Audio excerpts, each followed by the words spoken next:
I'd also like to say good afternoon and take this opportunity to thank Paul Allen for his great generosity and philanthropy and vision.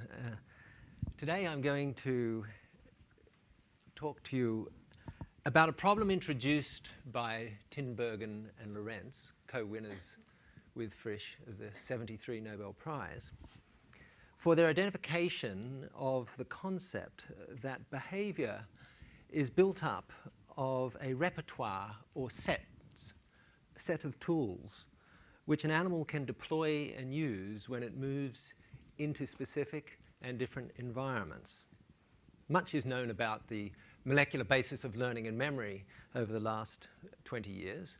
Very little is known, paradoxically, about the molecular basis of innate behaviors, and the innate behaviors I will be talking about are those types of responses that are essential for an animal when it moves into an environment it has never seen before to satisfactorily respond, and ultimately, you can imagine, is essential for the fitness and survival of that animal.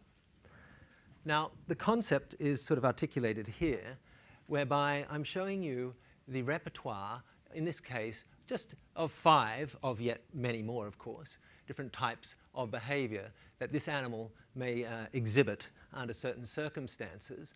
And you can imagine, for example, here it uses exploratory behavior, anxiety and motor. And so it can draw upon this toolkit to cope with its differences in the environment. Now, the anatomist's view of how these different behaviors are organized within the nervous system is more or less that there are certain parts of the brain that are important for those types of behavior.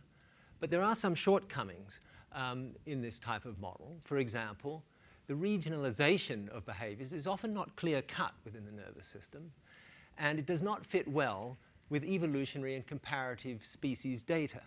For example, some sorts of behaviors are found in quite different parts of the brain in various types of vertebrates. And it does not take into account either genomic or synapse evolution aspects. So within that sort of framework, I want to sort of tackle the problem of what is the genetic and molecular basis of a repertoire of innate behaviors. In that setting, I want to focus on the molecular composition and the inordinate complexity of the molecular composition of the postsynaptic apparatus typical of excitatory nervous system synapses. Just to remind you, within that, of course, are neurotransmitter receptors, which are themselves parts of large multi-protein complexes, one of which we refer to as the MAGAC-associated signaling complexes or MASC complexes. For example, those binding the NMDA receptor to PSD95 and many other signaling proteins. And these types of complexes are themselves embedded into a larger macromolecular structure, poorly defined, but known as the postsynaptic density. Now, about 10 years ago, we were surprised by the observation that when you isolate those types of complexes from the brain of a mouse, as shown here, using a variety of different methods, many done over the last 10 years, we got an awful lot of molecules, a lot of proteins. Over 100 different proteins can be brought down in those sorts of complexes, far more than we had ever expected. Now, here summarizes for you something that is known about the mammalian postsynaptic proteome and its composition from not just the mouse, but the rat and indeed the human. It is known that there's up to about 1,500 different proteins can be found within the postsynaptic density of excitatory synapses, of which about 10% of these are MASC proteins here. So why is it that there is such great molecular complexity? You do not need this to conduct the business of synaptic transmission. It clearly has some kind of purpose. Now, to get some insight into that, we have been working on the molecular organization, and simply to introduce to you the idea that the organization of many of these proteins, of which about 100 of them are shown here, is that they're organized into groups or collections of proteins or modules, whereby the proteins that are here at the top are those that are connected to the neurotransmitter receptors, and these are the most proximal proteins. And these ones down here are very much more downstream. There is a modular architecture of groups of proteins, which is schematized further here to represent the synaptic cleft at the top, And here is the group of proteins bound to the ionotropic glutamate receptors, for example, and these a group of proteins to the metabotropic. Other groups of proteins, intermediate and downstream, are here. Now, I would like you just to remember this simple little cartoon, which is meant to represent those most upstream modules shown in blue and the most downstream ones shown in yellow, because I'll use this in analyzing a whole variety of different sorts of data sets here. But here you can take it to represent the molecular organization of these postsynaptic networks, both in these MASC complexes and in the greater postsynaptic density. Now, another approach to understanding this molecular complexity is to ask the very simple question, how did it evolve? Where did it first originate, and how did it become so complex? And to address that, because we had the molecular composition of mammalian synapses, we did some comparative genomic and some species comparative proteomic studies to explore how this complexity may have arisen. And I'll show you just a couple of the key points from that. If you consider this representation of the postsynaptic machinery here, in essence, all of the genes that encode those sets of proteins found in the mouse are the same sets of proteins that are found in the various other vertebrate or chordate species. But it turns out that a surprising number, about a quarter of all of these proteins here, these synaptic proteins, are actually found in unicellular organisms such as fungi, Saccharomyces cerevisiae, and others. We refer to this ancestral core components of the synapse to be the protosynaptic machinery. Now, I would like to just focus your attention to this cartoon again. And if you'll notice then that at the point of the origin of multicellularity in metazoans, and incidentally, the first neurons, that this machinery had become more elaborate by the addition of principally the upstream proteins. And then from the point of metazoans to chordates, from which all vertebrates later came, there was a further addition of complexity at these upstream proteins. I'll say more about that, but first I'd like to just say just a little bit more about this protosynaptic set of proteins. Here, for the aficionados of synaptic molecules, if you just cast your eye down this list of protein names here, you'll recognize, amongst other things, here's GABA receptors, glutamate receptors, potassium channels, CAM kinase 2, SYNGAP, for example, scaffold proteins of various kinds, MAGAC proteins, all of these sorts of molecules here, which we all know and love to be the principal organizing components of postsynaptic neurotransmitter signaling complexes, have evolved in organisms which have no nervous system, including unicellular organisms and sponges. So all of the principal machinery of synapses predates the origin of neurons, and indeed it's known in those examples where it has been tested to be responsible in these organisms for adaptive responses to the environment, as do mutations in them produce learning deficits in other animals. So this is the concept then, that this protosynaptic machinery from unicellular organisms was then followed by expansion, preferentially in these upstream proteins. Now, as you've heard already from both Sidney Brenner and George Church, one of the most important aspects of the molecular evolution of these forms of complexity was both genome duplications and gene duplications generating paralogs and cricologs, as we've heard today. And for example, here, if you look between these various species, humans represented furthest to the right and yeast to the left here, this is the percentage of orthologs that are found of postsynaptic proteins in these complexes. You'll notice that, of course, that all of these vertebrates up here have more or less the same complement, about half as many here in the invertebrates. These are the gene duplications, the expansions of those families of those paralogs. I'll come back to the importance of that with respect to behavior shortly. There's other properties of these expansions, and focusing on the vertebrate expansions, I'd like to just draw your attention to some of the combinatorial properties of that. They're really quite simple. Consider, for example, here this glutamate receptor, the NMDA receptor, for which there are two subunits which are required, the NR1 and NR2 subunits, and to which they bind to all of these other proteins via these scaffold proteins of the DLG family. Now, comparing invertebrates to the left here and vertebrates to the right, just note that in all of the invertebrate genomes to date, there is a single NR1, NR2, and DLG, so you can only have one type of complex of those 3 proteins.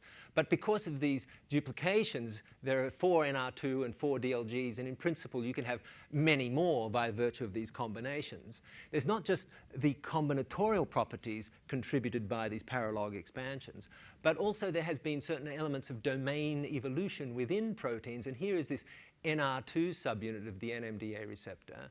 And notice here its cytoplasmic domain, which in the case of NR2A and B of vertebrates is about 600 amino acids. But only in the invertebrates it's about 100 amino acids. We don't know if that's because of a loss or a gain of that, but nevertheless there is an absence of all of these key protein-protein interaction sites in these invertebrates. The last residues controlling the PDZ interactions are still present. Now, and so this summarizes what I've just told you, namely that, for example, in these neurotransmitter receptor complexes of the invertebrate, there are fewer of them and they're less complicated, whereas for the vertebrates they can have this combinatorial game and many more interactions, and thereby potentially create more complex signaling machinery available to these chordates. Now let's return to the point that I introduced to you today and just go one step further and reintroduce a term you've heard once already today, which is the measurement of the behavioral repertoire with this term called the ethogram. Now, Tinberg measured the ethogram using a notepad in the field, looking at animals as they behaved in a natural setting, and recorded how often they did various things. But, and from this, he identified this catalogue, or ethogram, which is the catalogue of behavioral action patterns an animal uses during different behavioral states and environments. We didn't want to do that. We wanted to do it in an experimental fashion, and all we decided to do was this. We took mice and placed them into 5 different environments. Those of you who know something about mouse behavior will recognize some of these because some of these test different sorts of properties, which I'll come to. Consider that these mice are naive to all of these environments. When placed into them, will respond according to the characteristics of those environments. And we can measure, quite using a computer, over 75 different behavioral parameters, and then from that use various data reduction methods to condense down those parameters into a core set of behavioral traits. It's quite a standard procedure. And in essence, this is what we have done. We've taken close to 3,000 mice, and we've put them into these 5 different environments, measured these parameters, and then done a data reduction using statistical methods to have as an output these 12 core behavioral traits. Now, I'd just like to show you just a little bit more. I'm showing you these behavioral traits as these little boxes here. And you'll notice that for each of these 5 different environments, there are 3 core traits that come through for each of those environments. Now, I'm not particularly interested at one level to know what those traits represent. However, it has been reported quite often in the literature, as shown here, with these various slightly anthropomorphic terms as to indicate what these traits indeed represent. Now, here's how we explore it from the genetic point of view. We take a cohort of mice, of which there are 20 wild types and 20 mutants, and we run them through this, and we do a comparison of the mutant phenotype, and, for example, can show that this particular gene mutation here influences 2 of these 12 behavioral traits, one of them in this environment, and the second one in that environment. It can increase or decrease those particular traits. You can think of this much in this sort of way here, that mutation has changed the sort of slider up and down on that characteristic of behavior, and this particular characteristic of behavior gives a kind of personality profile for the consequence of that mutation on the behavior of the animal. Now, what do we want to do with that? Well, firstly, once we've established that, we would like to ask to what extent do different synaptic proteins play some role in that? Do synaptic proteins have any impact whatsoever on these basic behavioral characteristics? And what you'll see here again is one of our molecular maps where there's some various glutamate receptors up here, intermediate scaffold and other proteins. And in the lab, we've created over 50 different lines of knockout mice in a highly systematic loss of function alleles, bred and controlled breed, all under the same circumstances.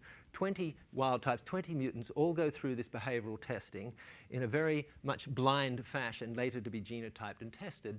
And you'll appreciate that's a considerable amount of work. This is the sort of thing that you get. And this is a set of behavioral parameters across the top, in this case for 44 different genes. And I've organized them according to this motif organization, where there are the upstream proteins at the top here and the most downstream ones down here. This work was done by two individuals, Leanne Stanford and Charlie Pettit. What you'll see quite clearly is lots of colored boxes indicating the impact of various mutations. But I'll take you away from this slightly raw version of the data down to our 12 behavioral trays and show you here for the 5 different environments. So here are membrane proteins up here, scaffold proteins and signaling proteins, and further downstream signaling proteins. And I'm now just going to explain to you in a very brief way the sort of picture that is emerging from this. Now, here's the same picture to the left. And the first thing is, if you just take one of those behavioral traits, one of those columns, you can go down here, and each one of these rows is a particular gene. You'll see that there is a different pattern in that first column to that of any of the other columns. So there are unique combinations of genes that define each one of these trays. Now, you'll also notice that there's blue and red in each column. In other words, some mutations turn it up, and some mutations turn it down. There is this bidirectional modulation in each one of those sets at multiple levels. There's also molecules that regulate this process at these 4 different levels of the molecular hierarchy, and there's a relatively large number of genes involved with those trays. Looking across this here, most genes are in fact involved with multiple trays, and also it's important to note that each mutation generally has a unique experimental ethogram. So from this we can deduce sort of biochemical pathways that underlie each of those behavioral trays. Now I'm going to represent that for you in a slightly different way by just looking at that molecular map again, and Andrew Pocklington has, for example, just plotted those sorts of molecules that are used when an animal explores a novel object in an open space. Here are all of the different ones that it might be dependent on during that exploratory behavior, but they can be broken down into 3 different trays. Here's one set, a second set, and a third set. And if we look at how an animal responds in elevated open and closed spaces, you'll notice that there's one set here, for example, another set, and third set here. And what this is telling us is summarized in this slide. It is that there are overlapping combinations of postsynaptic subnetworks that modulate each tray, and each are used in specific environments. So combinations of these postsynaptic proteins are recruited or required for the functional response in each one of those different environments. Now, here's just another way of illustrating that point, and it is to suggest to you that there's different gene sets that are contributing to each one's of those different types of responses. So we believe that these postsynaptic gene sets generate aspects of the behavioral repertoire. Now, what does this mean in terms of the sort of genetic architecture and organization of this? On one hand, you might have a model whereby you say, look, there's a set of genes that are responsible for that type of behavior. There's another set of genes for this one, and another set of genes for that. But that isn't really the case. What we're seeing is that you can have sets of genes which contribute in part to several different behaviors and various combinations of those, and to varying degrees, each one of those are contributing to the behavior. So this is what we believe to be the sort of general genetic architecture of that repertoire. So with that in mind, now let's turn to the question of to what extent there might have been any contribution to this by any of the molecular evolutionary events of this molecular complexity in the synapse proteome. And I'm going to look at that from 3 different perspectives. The first is to compare genes that arose at the major phylogenetic boundaries. The second is to compare paralogs that are the chordate, or think of them as vertebrate expansions. And the third is to compare the effects of single amino acid changes or domain mutations in individual proteins. So here's a very, very elementary way to ask, to what extent do those proteins here, that, of which we only have very few, half a dozen of them, from this ancestral protosynaptic set. And we counted up the number of colored boxes here to get some indication as to what this small number of genes regulates with respect to these behavioral trays. Knockdowns or knockouts? Loss of functions. Yeah, knockouts. So here is the set from the invertebrates. And as you'll see with the vertebrates up here, there's relatively more, at least twice as many, of these colored dots. So indicating to us that these vertebrate genes are really making a major contribution to their role in these various behavioral traits. So that's one level of analysis. I'd like to focus on these paralogs, these gene expansions, and here's just a list of some of the well-known molecules that contribute to some of these signaling complexes. And what I want to illustrate for you with this slide is to show you some of the duplications or the family expansions or paralogs, for example, NR2A and B. There are more of these. But the ones that I've colored in here, 2 pair here, 4 genes, 3 here, what we have done is to make mutations in all of those different genes and analyze them and ask to what extent the members of these pairs here have different phenotypes, or in case of all of these 4 here, to what extent they have different phenotypes. And I'll illustrate for you with just one example with these 2 subunits of the NMDA receptor.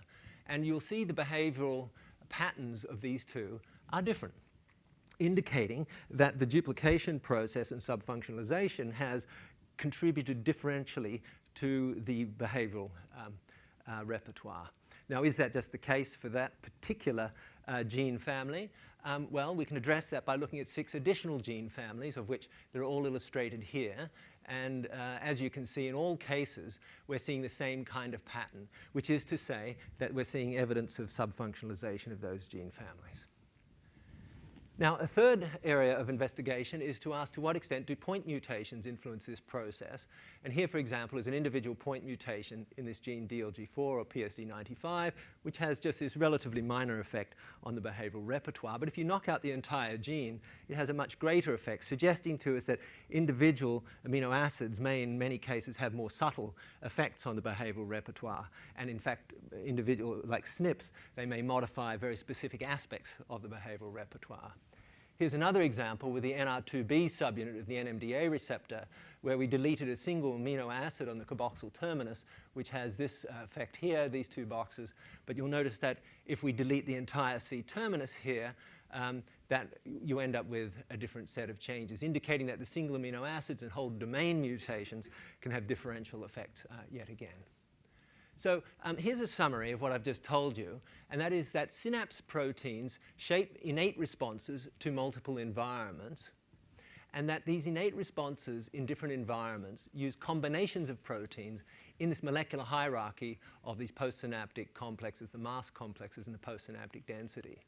Now, I haven't shown you this next point, but I want to extend it to ask, to address this question of what is the relationship between these innate responses to an environment which an animal has never seen before, to the ability of an animal to learn after repeated exposures to these environments. And we've done a variety of learning tests on mice with some of these genes, and we've examined a repertoire of different forms of learning, for example, acquisition of visual discrimination, reversal learning, paired associate learning, and others. And when we do this, we also see some of the same principles of this, which is to say that these gene duplication events have contributed to the different aspects of these higher aspects of cognitive function. So we don't believe this is restricted to just these innate forms of responses, but also to complex repertoire of cognitive functions. And the final point is that evolution of synapse complexity, we believe, has contributed in several ways to this complexity of this behavioral repertoire. Now, so here's just, I just want to focus your attention on some aspects of the timing of these molecular evolutionary events. When you consider that here are these times since common ancestor from these various organisms shown here, when did these molecular organization of complexity of the caudate synapse evolve? Well, it was back about here, and I'd like you to remember and recognize that the ancestral caudate, an organism about the size of my little finger, which had this great molecular complexity and was ancestral to all of these organisms, had rather small brain. And it was after that time point that the regionalized nervous system, where all of those structures that you've heard about in most of the talks today actually evolved. In other words, big molecular complex synapses evolved prior to the diverse and molecular organization of the brain. Now, what we need to know in terms of the story that I've just told you is to what extent do these different combinations of proteins in the synapses play out into these different parts of the nervous system, and to what extent do they contribute to those behaviors assigned to those different parts of the nervous system. Now, we don't know the answer to that, but earlier we had found that this sort of protosynaptic set of machinery is uniformly expressed across synapses in the nervous system, but that there are combinations of proteins found in different parts of the brain where the combinations which distinguish the patterns of gene expression between different parts of the brain are principally through these most recently evolved caudate expansions. So some of the implications, finally, is just to suggest to you that subtle changes in gene expression or proteins, or in gene expression or protein function in a particular species could give an advantage in a particular environmental niche. So what I mean by that is that this set of proteins can be a sort of a template for molecular evolution, where down particular lineages, small changes in those could influence the behavioral repertoire so that that particular animal may be better in responding and adapting to the inequalities of that environmental niche. And you could see how that could be utilized very nicely across this set of proteins that I've described to you. It may explain in part some of the larger behavioral repertoire and flexibility of vertebrates relative to invertebrates.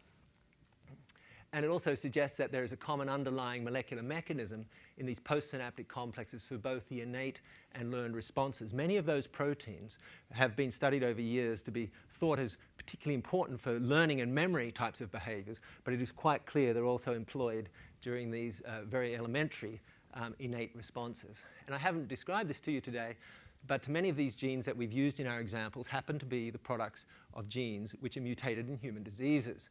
And what it implies, therefore, is that disease mutations shift the repertoire of these innate and indeed learned responses in particular ways. And those, in fact, characterize those diseases. So we think this kind of genomic architecture of the spectrum of behaviors, of these innate behaviors, is really probably quite important. Now, to acknowledge many of the people who've done this, in particular, I want to focus on Noboru Komiyama and Doug Strath-D, who really led up our small-scale mouse knockout pipeline, of which you can see the name of several technicians here who really did all of the work systematically, genotyping and characterizing many other characteristics of the mice. Leanne Stanford and Charlie Pettit for their behavioral testing that I described for you, and Mike Croning, Andrew Pocklington, Douglas Armstrong and Richard Eames for their bioinformatics of this work. And I touched on some of the proteomics today. So with that, I'll be happy to take any questions. Thank you.